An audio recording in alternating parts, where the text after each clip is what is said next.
अस्सलाम वालेकुम एवरीवन। उम्मीद है कि आप सब लोग खैरियत से होंगे।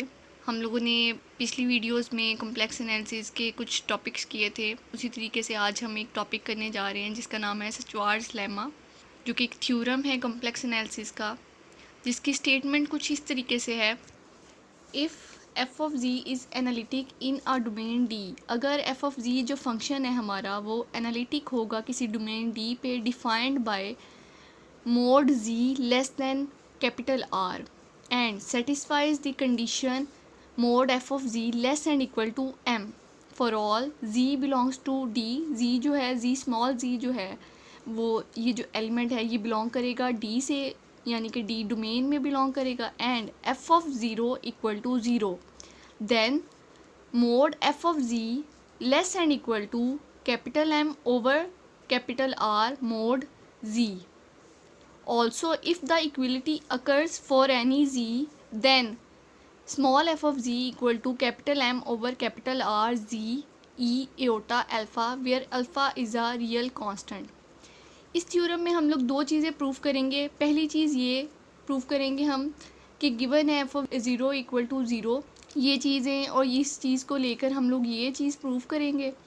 दूसरी जो हम लोगों ने चीज़ प्रूव करनी है वो ये है कि f of z equal to capital M over capital R z e iota alpha, ये चीज़ और ये चीज़, ये दो चीज़ें हम प्रूव करवाएंगे इस थ्योरम में। अब इसका प्रूफ देखें।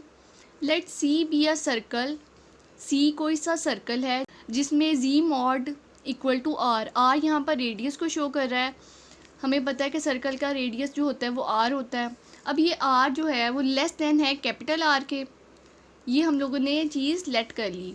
उसके बाद हमें पता है कि f of z is analytic within and upon the circle. F of z जो है वो एनालिटिक है उस सर्कल में और सर्कल के ऊपर, यानी सर्कल पर और सर्कल में।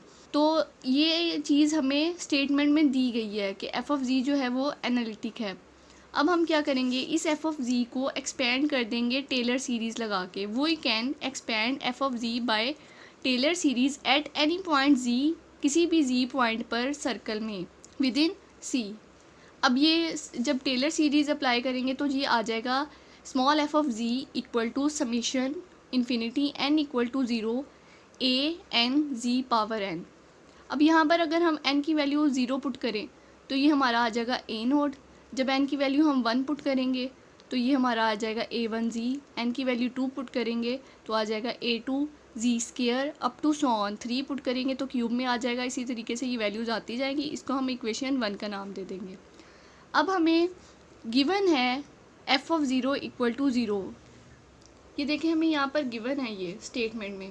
अब इसको यूज़ करेंगे हम लोग f of zero equal to zero at z equal to zero. अब यहाँ पर देखेंगे कि एफ ऑफ जी होता है फंक्शन। अगर यहाँ पर एफ ऑफ ज़ीरो है, यानी कि यहाँ पर जी की जगह ज़ीरो पुट कर रहे हैं हम लोग, तो फिर जी क्या आ गया, ज़ीरो। अब हमारे पास एफ ऑफ जी आ गया ज़ीरो के इक्वल। चूँकि यहाँ पर ज़ीरो था, जी को हमने ज़ीरो पुट किया तो एफ ऑफ जी आ गया ज़ीरो। अब फ्रॉम वन वी गेट, हमारी इक्वेशन 1 क्या थी, f of z equal to a not plus a1z plus a2z square plus up to so on. जब हम z की वैल्यू ज़ीरो पुट करेंगे तो सिर्फ a नॉट ऐसा था जिसके साथ z नहीं था, बाकी सबके साथ z लिखा हुआ था। तो जब z को ज़ीरो पुट किया तो वो एलिमेंट ज़ीरो हो गए, तो सिर्फ a नॉट बच गया। यहाँ पर भी z की जगह जब ज़ीरो पुट किया तो एफ ऑफ ज़ीरो आ गया a नॉट। अब हमें पता है कि एफ ऑफ ज़ीरो जो है वो ज़ीरो के इक्वल है, तो हम यहाँ पर अब एफ ऑफ ज़ीरो की वैल्यू पुट करेंगे तो हमारा ए नॉट आ गया ज़ीरो।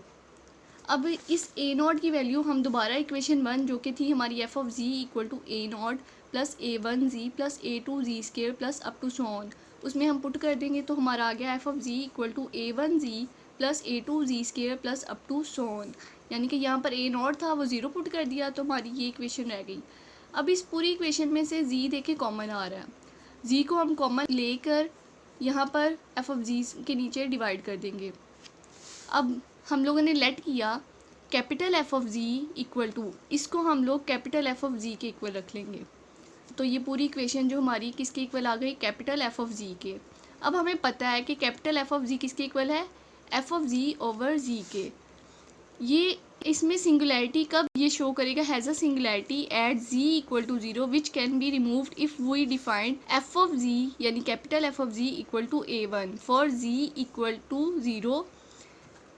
तो ये देखें यहाँ पर f of z over z है और यहाँ पर अगर z की वैल्यू हम 0 पुट करते हैं तो ये अनडिफाइंड हो जाएगी, यानी हम इसको डिफाइन नहीं कर पाएंगे, ये इन्फिनिटी में चला जाएगा, something over 0 equal to infinity, तो ये अनडिफाइंड हो जाएगी, जिसका मतलब ये है कि इट हैज़ अ सिंगुलैरिटी कहाँ पर, z इक्वल टू 0 पे, जो कि रिमूव कैसे की जा सकती है, जब हम कैपिटल f ऑफ z को a1 के इक्वल लिखेंगे फॉर z इक्वल टू 0। सो अब z यहाँ पर 0 है, f ऑफ 0 आ गया हमारा a1। So the function f of z is analytic, लिहाजा हमारा जो f ऑफ z फंक्शन है वो एज एनालिटिक होगा। So by maximum modulus principle, maximum modulus principle के तहत f of z mod attain its maximum value at some point z equal to a on c and not within c। f of z जो है वो अपनी maximum value किसी point z equal to a पे जो है attain करेगा, जो कि c पर हो और c में ना हो, c पर हो। अब f of a mod equal to, ये कैपिटल है और ये small f of a over a mod, ये क्या आ गई, maximum value of f of z mod की आ गई। अब यहाँ पर z था ना, capital f of z mod equal to small f of z over z mod, ये इक्वल था, यहाँ पर हम लोगों ने z की जगह a पॉइंट पुट कर दिया, जो कि f ऑफ z मॉड की मैक्सिमम वैल्यू आ गई। अब maximum value of mod f of z over z less and equal to capital M over R, statement में ही हमें मॉड f ऑफ z की वैल्यू less and equal to m दी गई है, और हम लोगों ने जब प्रूफ स्टार्ट किया था तब हमने कहा था let c be a circle where z mod equal to r, तो यहाँ पर z मॉड की वैल्यू r हमने पुट कर दी, तो ये हमारी इक्वेशन 2 बन गई। अब नेक्स्ट स्टेप जो हम करेंगे वो ये है कि if z lies inside c, अगर z जो पॉइंट है वो c की अंदर की जानिब लाई करे तो f of z mod less than maximum value of f of z mod. अब ये इसकी वैल्यू क्या है, f of z over z mod less and equal, इसकी वैल्यू ये देखें less and equal to m over r है, तो ये हम लोगों ने पुट कर दी। अब ये मॉड की प्रॉपर्टी होती है कि मतलब अगर a something over something whole का मोड हो तो वो अलग अलग भी मोड को लिख सकते हैं हम, तो a over b mod equal to a mod over b mod, इसी तरीके से हम लोग इसको भी सेपरेट कर लेंगे, mod f of z over z mod less and equal to capital M over small r। अब ये z मॉड इधर डिवाइड हो रहा है, दूसरी साइड पे जाके मल्टीप्लाई हो जाएगा, तो ये इक्वेशन 3 बन जाएगी। इनइक्वलिटी में हम लोग इस साइड से दूसरी साइड पे नहीं लेके जाते होते, यहाँ पर हम ये स्टेप कर सकते हैं कि इस साइड को भी z मॉड से मल्टीप्लाई कर देंगे और इस साइड को भी z मॉड से मल्टीप्लाई कर देंगे, इसका ये कट हो जाएगा और इसके इस साइड पे z मॉड रह जाएगा, ये हमारी इक्वेशन 3 बन गई। अब inequality in 3 holds for all r less than r, यानी स्मॉल r जो होगा वो लेस देन हो कैपिटल R के, ये कब होगा, जब स्मॉल r जो है वो कैपिटल R को अप्रोच करेगा।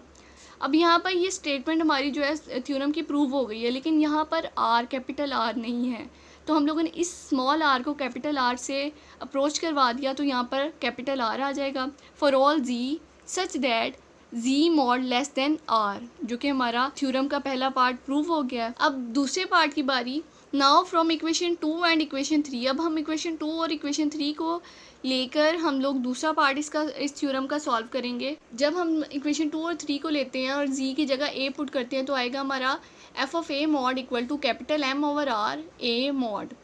अब हमें पता है कि ये जो हमारी इक्वेशन 2 और 3 में जो हमारा हम लोगों ने प्रूफ किया था वो ये था, इक्वेशन 2 में mod f of z over z mod less and equal to capital M over small r, ये हमारी इक्वेशन 2 थी, ठीक है। अब यहाँ पर a मॉड, ये जो a मॉड है ये आएगा a e एओटा लैम्डा, ठीक है। अब z मॉड जो है हमें पता है स्मॉल r के इक्वल है, z सिंपल जो होगा वो होगा a plus r e aorta theta के इक्वल।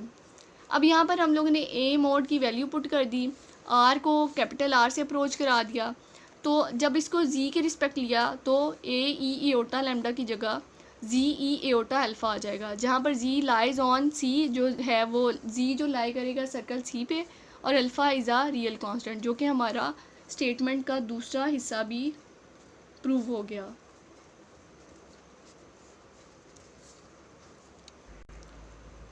मज़ीद वीडियोस के लिए हमारे वीडियोस आप देखते रहिएगा। अपना बहुत ख्याल रखिएगा। अल्लाह हाफ़िज़।